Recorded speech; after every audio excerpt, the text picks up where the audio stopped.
tarde. Que bom começar essa tarde de quarta-feira aqui com vocês. E essa semana o Olhares está falando sobre alimentação. Por isso hoje nós vamos conversar sobre um problema de saúde mundial, a obesidade. Vamos ter dicas também sobre comida congelada e saber mais sobre as dietas restritivas, aquelas que excluem algumas substâncias como glúten, lactose e carboidratos. Mas antes, vamos começar falando sobre a Semana Inclusiva. Por isso a gente convidou aqui umas meninas para conversar com a gente sobre esse trabalho que está acontecendo desde o início dessa semana aqui na Grande Florianópolis. Está aqui com a gente a Luciana, do Ministério Público do Trabalho, também a Xana, que é da Fundação Catarinense de Educação Especial, e também a Rosália e a Vanessa, que são representantes da Aflodef. Bem-vindas, meninas, muito obrigada pela participação de vocês. Começa contando pra gente qual é o intuito dessa semana, a primeira vez que ela está sendo realizada, né, e com que intenção? Bom, essa já é a segunda vez até que eu venho nesse programa. A primeira vez foi ainda para divulgar o nosso Dia D, que foi uma feira de empregos voltada às pessoas com deficiência. E essa feira, apesar de ter sido um sucesso, nós conseguimos a geração de empregos aí em números totais, passou o número de 700 pessoas contratadas após a feira. Nós vimos que já estávamos preparados para uma semana inteira, para também mobilizar toda a sociedade de todos os direitos das pessoas com deficiência, além do direito ao trabalho, né? Então, essa semana, a abertura aconteceu na segunda-feira e vamos até o domingo. A feira de emprego mesmo acontecerá no sábado, no IFSC da Mauro Ramos. Xana, uma ação bem importante aí que vem com a proposta de se discutir um pouquinho sobre a mobilidade e também abrir vários espaços de cultura da cidade para receber as pessoas com deficiência. Bacana? Conta um pouquinho pra gente o que você acha dessa semana, inclusive. Eu acho muito legal, que são pessoas que eu gosto muito dessas pessoas que têm deficiência, né?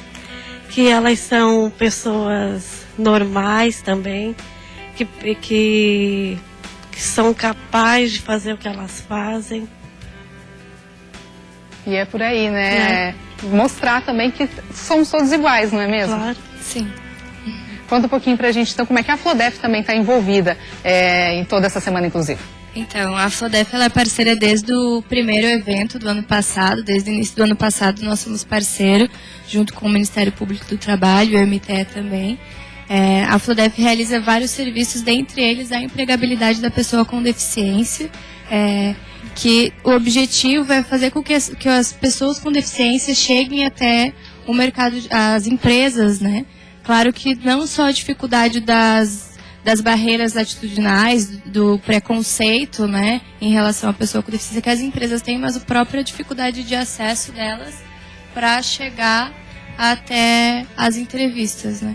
São muitas barreiras. Queria que você passasse o microfone para Vanessa, para ela também contar para a gente para você a importância dessa Semana Inclusiva e que está abrindo vários espaços para os cadeirantes, para as pessoas com deficiência, às vezes até que nunca conheceram e nunca foram visitar, poderem aproveitar essa Semana Inclusiva. Muito bom dia a todos que estão aqui presentes. Muito bom dia para aqueles que estão em casa assistindo, fazendo o seu belo almoço.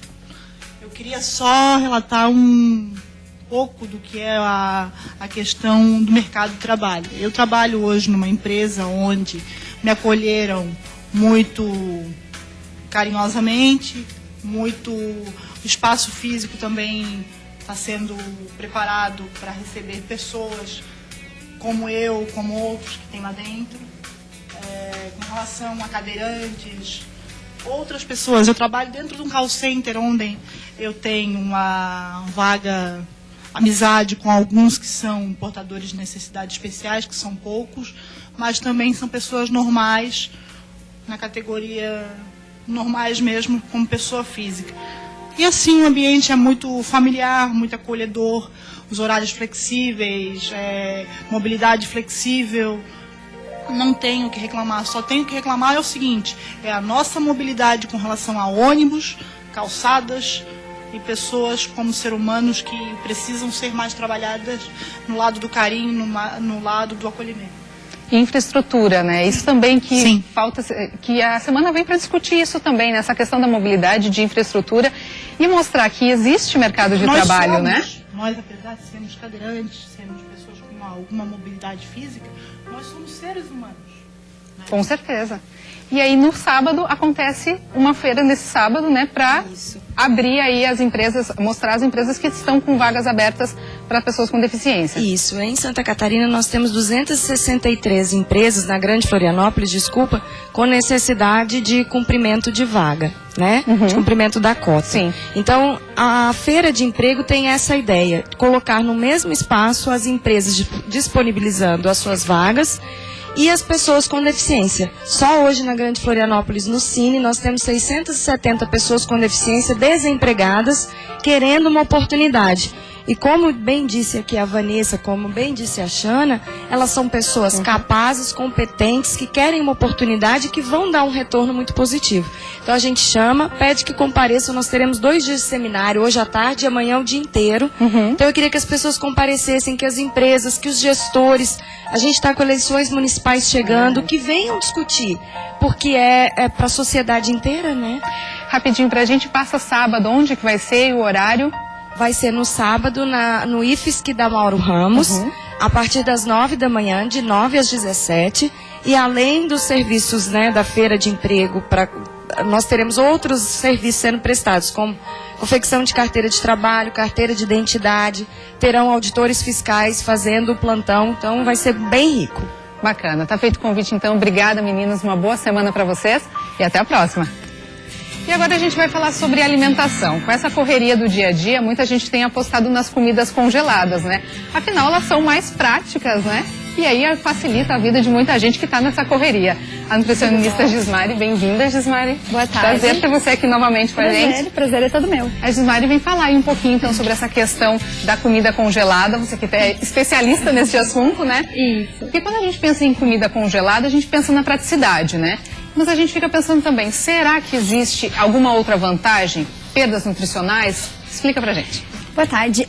Este é um mito bastante importante que nós falemos, né, sobre essa perda nutricional que muitas pessoas acreditam que ocorra quando você congela o alimento e não acontece. As perdas nutricionais no congelamento são mínimas e existem alguns processos, algum tipo de técnica nutricional, de culinária, né, que você pode usar nesse preparo do alimento para reduzir ainda mais a perda, que é o caso dos vegetais. Existe uma técnica que se chama branqueamento, que você esquenta, cozinha esse alimento rapidamente em água ou vapor, e você não deixa até o final desse cozimento, retira, coloca gelo ou água fria, e esse cozimento para preservando esse nutriente, e você pode congelar e depois reverter descongelar ou aquecer e esse alimento ficar intacto. Olha que interessante. Saber também como fazer é que consegue preservar os nutrientes. Isso, né? A técnica seria só para os vegetais, para esses vegetais. Se você quiser cozinhar um brócolis, por exemplo, você pode fazer essa técnica de branqueamento. Agora, se você quiser porcionar arroz, frango, carne, alimentos, grãos principalmente, que eu acho muito interessante que se faça em casa, essa perda ela não acontece. Então a ideia é que você deixe de molho, você deixe esse grão, né, de molho pelo menos de 12 a 24 horas, cozinhe esse grão. A minha indicação é que você não tempere esse grão, se você vai fazer para a família, e aí depois você reverte esse processo, descongela. Nunca num descongelamento forçado, você descongela... Existe um jeito também para descongelar, né? Descongela na geladeira ou deixa... Você vai usar pela manhã, você pode tirar cedo e utilizar até o horário do almoço. Não deixando da noite à noite, né? Dormindo em cima da pia. Sim. E você retira esse grão e aí você parte para o tempero. Então o feijão, molho, congelamento, sem o caldo. Depois você retira, tempera e prepara normalmente em porções. Então, sempre indico assim, que a pessoa, tem 4 pessoas na família, você faça para 4 pessoas a porção que consuma uma vez. Você não pode congelar e voltar a congelar. Congelar novamente. Isso que não é o ideal. E existe um tempo para deixar congelada essa comida? Depende do tipo de alimento. Então, grãos, carnes, a minha ideia é que, além das regras nutricionais, mas eu vejo que na prática, na minha casa, inclusive, 3 a 4 meses é um tempo muito bacana. Olha, que você faça esses grãos, pode se estender até 6 meses e você não tem uma perda, mas quando passa desse período, além do risco nutricional, tem a perda da característica do sabor, fica seco, né? E onde armazenar? Potinho de plástico, a gente até trouxe aqui algumas ideias. Vidro, potinho de plástico, tomar cuidado também com a composição desse potinho de plástico. Qual é a principal dica? Então, aqui a gente está mostrando embalagens de papel, que é da minha linha de congelados funcionais, que eu tenho há 4 anos. Então, na prática, a gente testou muita coisa. Existem vegetais que a gente percebe que não dá para congelar, que não ficam bons. Por exemplo, a couve-flor eu não gosto muito de congelar, o brócolis já dá. Então, a cenoura também já dá, você passa por esse processo de branqueamento. Mas embalagens de alumínio não são indicadas para congelamento, eu não utilizo. E as embalagens de plástico, a gente tem que tomar um cuidado com o tipo de alimento que acondiciona ali. Porque se o alimento for fonte de gordura, ocorre uma troca de componentes plásticos, no caso o bisfenol e os fitalatos, para esse alimento. Tanto que você percebe quando você congela molho de tomate, né? Você coloca lá, o pote que é branco vai ficando alaranjado. Exato. É porque existiu uma troca desse plástico com o alimento e o alimento, a cor, o carotenoide ali, né? Que denomina a cor alaranjada, foi pro plástico. Então eu indico congelar em vidro. Hoje não existe embalagem de papel, assim como a embalagem que a gente utiliza, que pode ir pro forno ou para o micro-ondas, que a pessoa possa utilizar em casa. Então o ideal seria de vidro, utilizar em vidro, tá? E se for plástico, a gente, muitas vezes assim, a gente até tem algumas embalagens de lanches, como esse brownie que a gente faz, a gente coloca um papel manteiga separando o contato desse alimento com o plástico, para que não ocorra um contato. Seria interessante também etiquetar, assim, a data que foi... E tenho lá prontas as coisas também, mas quando você faz o congelamento, você imagina que você vai lembrar do dia que você colocou. Então assim, você porciona lá o frango, mesmo que resfriado. Eu gosto de comprar resfriado e daí congelar. Ou então quando eu cozinho e congelo, eu coloco sempre a etiqueta. Você pode comprar, existem etiquetinhas em livrarias que você pode colocar, porque você sempre acha que vai lembrar e você não lembra. Aí não dá pra confiar tanto assim na memória, né? Passa muito rápido. Nós estamos agora em setembro já. Se você congelou lá para fevereiro, janeiro e fevereiro já passou e você nem percebeu. É verdade. Então, a dica também vale tanto para o alimento cru, congelado, que a gente compra a carne, ou quanto feito em casa. As dicas eu gosto muito de comprar fresco, a carne moída ou o frango, compra fresco, porciona na quantidade. Então, na minha casa são 2 pessoas, porciono para 2 pessoas, eu deixo já ele cru, porcionado, ou deixo cozido, porcionado. Uma dúvida antes de a gente encerrar, frutas, a gente pode congelar fruta? Sim, a gente pode congelar. As frutas vermelhas são ótimas para o congelamento. Você lava, higieniza, tira o máximo de água que puder. O abacaxi é uma fruta muito legal para o congelamento. A banana, que a gente faz sorvete de banana, a manga. Então você pode congelar as frutas. É interessante você tirar o excesso de líquido para que aquilo não vire em bloco. E é muito prático. Você, ao invés de comprar suco pronto, essas coisas, você tendo a fruta congelada, tu pode só bater e ter um suco saudável pronto, que não perde nutrientes. Isso é muito importante. A pessoa fala, mas perde vitamina C. A perda de vitamina C é muito pequena. Então não precisa se preocupar com isso. Os nutrientes, todos os outros, ficam garantidos. Bacana. Tá aí as dicas da nutricionista. Obrigada. Até uma próxima. Até mais. E agora a gente vai para o intervalo e na volta vamos falar sobre obesidade e também sobre dietas restritivas. A gente volta já já.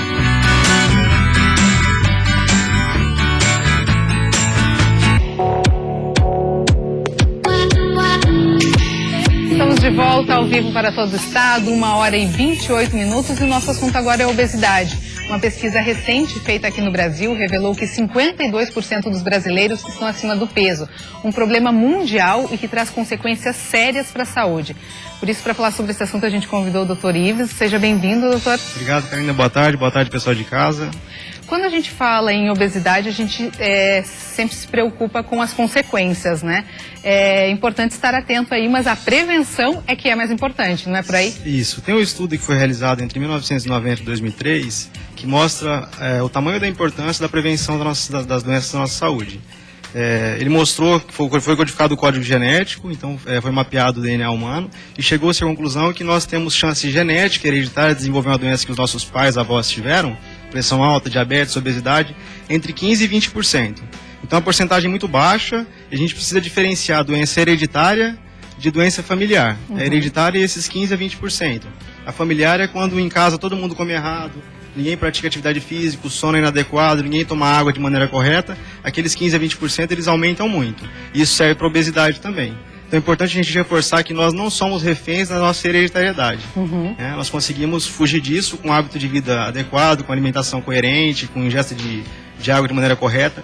A predisposição existe. Tem gente que tem mais predisposição a ser um pouco mais gordinho, mas a gente tem 80% de chance de controlar isso através da alimentação. Não adianta jogar desculpa aí, porque eu tenho isso porque meu pai tinha, porque minha mãe também tinha.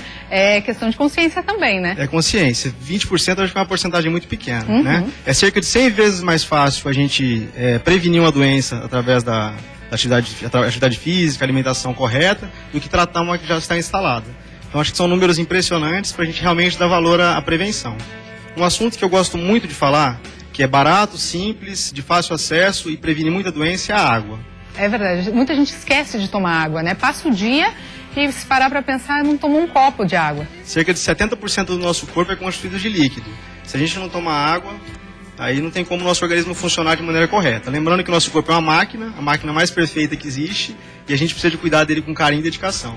E a água é um item muito simples, barato, que faz uma grande diferença na nossa vida. A água emagrece, porque dá a sensação de saciedade, você se sente mais cheio depois que se alimenta.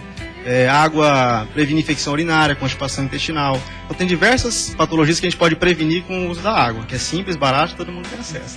E falando em doenças associadas à obesidade, a gente logo lembra de diabetes, pressão alta, mas hoje a gente já se vê falar em câncer, em doenças ainda mais graves. E às vezes as pessoas ficam pensando, mas diabetes, eu não como tanto açúcar assim, pressão alta, não tem, mas vai além, né? Isso, a grande maioria das doenças começam e terminam no nosso intestino, então é o que a gente come, né? O câncer acaba sendo um sintoma de uma alteração metabólica, então a gente não consegue se alimentar direito, não tem os nutrientes corretos, a suplementação adequada, e isso vai desenvolver a doença. A medicina vem evoluindo bastante e hoje a gente consegue fazer suplementação para cada estação do ano. Olha. Então a gente faz uma suplementação para o inverno para diminuir a chance de ficar gripado, para o verão, para o outono, para a primavera, para todas as estações a gente tem uma suplementação para poder melhorar o nosso organismo. Porque as frutas, vegetais, legumes, eles não têm mais os nutrientes que eles tinham antigamente, devido à monocultura. Sim, exatamente. Então o agricultor planta tomate no mesmo lugar durante 10 anos. Não tem de onde a terra tirar mais os nutrientes. E isso acaba faltando. E a gente consegue fazer isso através da suplementação. Se a gente pudesse escolher alguns alimentos vilões, assim, a gente teria como elencar alguns? Refrigerante é veneno. Tem gente que fala, só coloco refrigerante dentro da minha casa no final de semana. Então você só envenena seus filhos no sábado ou no domingo? Então refrigerante é o alimento que mais causa câncer que existe. Olha. Para cada copo de refrigerante que a gente toma, nós temos que tomar 23 copos de água para fazer o nosso organismo funcionar de maneira correta. Nossa. Sorvete. É veneno também. Tem o verão aí agora. Pois é. Que notícia. Então, aí precisa diminuir. Então tem muito alimento que faz mal que a gente nem faz ideia, né? Eu acho que enquanto a gente faz algo errado sem saber o que está fazendo, não temos culpa nenhuma. Agora, a partir do momento que a gente tem informação, aí não tem como, né? A gente precisa seguir para poder melhorar a qualidade de vida. Tá aí, então, você recebeu aí agora algumas informações, ficam as dicas, né, doutor? E aí, buscar informações é sempre, e procurar um especialista, né, para entender um pouquinho mais sobre tudo isso e sobre essas doenças que vêm relacionadas à obesidade, né? Isso, na verdade tem vários assuntos que a gente poderia abordar, mas o tempo é muito curto, né? É verdade. Então, vitamina D, que é muito importante, pergunte para o seu médico qual a importância da vitamina D, que é a vitamina do sol, né? A questão dos óleos. Então, óleo de canola não existe, chama óleo canola, né? Que é feito de um vegetal americano que chama couza. Então ele é alterado no laboratório e no Brasil é usado como óleo. Óleo de soja, nada disso o nosso organismo faz bem. Se for fritar, ou banha de porco, que os avós usavam e tinham muita saúde, ou o óleo de coco, que é excelente também para a saúde. E se for usar frio, em salada, aí o óleo de oliva, porque quando aquece ele oxida e faz mal também. Tá aí, várias dicas então, é só aproveitar, doutor, obrigada pela sua presença aqui no Olhares. Boa tarde. E por falar em alimentação, um estudo publicado na revista Pediatrics alega que crianças com irmãos apresentam menor risco de desenvolver a obesidade. Os bons hábitos alimentares são formados pelos exemplos da cultura familiar.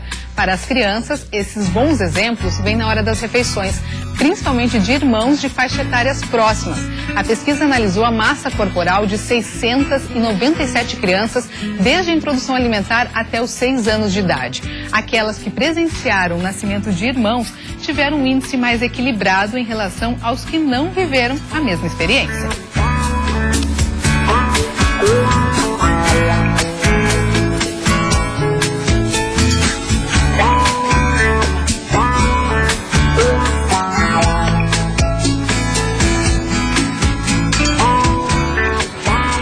doutora, a gente segue falando sobre alimentação e o nosso assunto agora são as dietas. Quantas dietas que você conhece? Eu acredito que conhece muitas, né? Porque existem várias dietas por aí, na internet mesmo a gente encontra várias. Mas aí, qual é a mais adequada para cada pessoa, para cada tipo de pessoa? A doutora Ana Carolina, nutricionista, está aqui com a gente. Seja bem-vinda, doutora. Obrigada, boa tarde. E realmente, existem muitas dietas, né? Sim, eu acho que a mídia está aí para isso. Também sempre tem mais uma nova dieta da moda, sempre tem mais uma dieta para apresentar por aí. Cada pouco a gente ouve falar numa dieta nova que fulana está fazendo, uma artista está fazendo. E aí muita gente corre o risco e vai sem ter informação adequada, sem procurar um profissional, se arrisca a fazer essas dietas. Vamos começar falando da dieta que restringe o glúten. Só quem realmente tem alergia ao glúten é que deve fazer essa dieta, ou outras pessoas podem se beneficiar dessa dieta também? Na verdade, isso é muito particular, muito individual. A restrição ao glúten, ela é muito importante para muitas das pessoas. Eu acho que uma das questões importantes hoje é que o glúten, ele está em excesso na nossa alimentação. A nossa dieta hoje é riquíssima. Quando a gente vê, a gente está comendo um pão de manhã, macarrão no almoço, biscoitinho à tarde. Então, assim, é glúten o dia todo. Então, o glúten, ele é benéfico, essa retirada dele para muitas pessoas, justamente, primeiro pelo que o doutor acabou de falar, a questão do intestino. Então, o glúten, ele interfere demais no nosso intestino. E o nosso intestino, realmente, ele influencia em diversas doenças. E a gente precisa cuidar dele. Então, muitas vezes, essas intolerâncias ao glúten que têm se apresentado tanto, nem sempre elas estão ligadas até ao glúten. Elas podem estar ligadas ao glifosato, que é um dos agrotóxicos que é muito presente na plantação do trigo. Então, nem sempre é o glúten. Para quem tem aquela restrição é importante. A gente não fala tanto de alergia ao glúten. Existe a doença celíaca, sim, que daí é uma alergia, uma doença autoimune, e ela tem que ser respeitada, e essa restrição aí é severa. Não pode haver o contato, porque esse contato é muito perigoso para o organismo. Agora, com as outras pessoas, quando a gente começa a tratar o intestino, suplementar, cuidar de toda a microbiota, muitas vezes a pessoa consegue comer. A gente só tem que aprender a comer aos pouquinhos. E muita gente tem, a gente até vê agora com mais frequência produtos sem lactose, né? Antigamente a gente não via nem falar e muito menos que houvesse esses produtos, né? Eles vieram também aí como uma forma de ajudar em algumas dietas, e quem que realmente pode excluir da dieta e quais são as consequências de se excluir da dieta? Eu acho que toda exclusão e toda dieta tem que ser feita sob orientação. Principal coisa, porque hoje a indústria principalmente, ela está aí mais para ganhar dinheiro do que para cuidar da nossa saúde. Então a gente tem que se preocupar com isso. Mas está escrito na embalagem, no rótulo, que ela é assim ou ela é assim. Nem sempre aquilo vai te fazer bem. Então, hoje os produtos sem lactose, por que eu estou usando um produto sem lactose? Porque a minha amiga usou, porque o meu intestino está assim. Não, vamos investigar isso. O problema está só na lactose, porque hoje o que a gente mais percebe no consultório é que os problemas não estão ligados ao açúcar do leite, que é a lactose, e sim à proteína do leite. Porque a proteína do leite ela é de dificílima digestão. E a gente não está falando de alergia à proteína do leite, mas a proteína em si, ela é de difícil digestibilidade. Se o intestino não está saudável, aquilo vai causar diversos sintomas, efeitos colaterais, que podem muitas vezes ser semelhantes ao de uma intolerância à lactose. Então, não é para todo mundo. Eu acho que dieta, a gente tem que cuidar com esse nome, principalmente. Primeiro que eu acho que sim, a gente tem que aprender a comer. E comer de forma mais saudável. E o mais saudável é aquilo que os nossos avós comiam, é comida de verdade. Então, menos embalagem e mais produto fresco. Isso faz muita diferença. A gente sempre ouviu falar da importância de ter um pouquinho de cada coisa nas refeições, né? De carboidrato, disso. E hoje agora tem dietas excluindo o carboidrato. Ele realmente é um vilão das dietas. Eu acho que o erro é justamente a gente classificar mais uma vez. O carboidrato, ele é bom para uns e ruim para outros e outro. Qual tipo de carboidrato? A gente tem diversos tipos de carboidrato. Os carboidratos refinados, simples, que são as farinhas brancas, açúcares, doces, esses sim são carboidratos vilões para a grande maioria das pessoas. Agora, com integral na quinoa, em vários alimentos, carboidratos que são benéficos e que a gente precisa desse combustível também. A questão da dieta de uma relação de restrição ao carboidrato, ela é individual também. Então, assim, para você pode fazer bem, mas para mim pode não fazer tanto. Então, por isso que é importante a orientação e procurar a gente sempre um profissional, né, doutora? Esquecer a questão de dieta. E sim procurar o equilíbrio para o nosso organismo. Eu acho que isso faz toda a Porque diferença. tudo varia de pessoa para pessoa, é tudo muito individual, né? Exatamente. Sempre, então, procurar um profissional. Fica a dica aí, então. Doutora, muito obrigada pela sua presença aqui no Olhares e até uma próxima. E hoje a gente vai ficando por aqui. Obrigada pela sua companhia. Vem aí agora o Repórter Band. Uma ótima tarde para você. Tchau, tchau.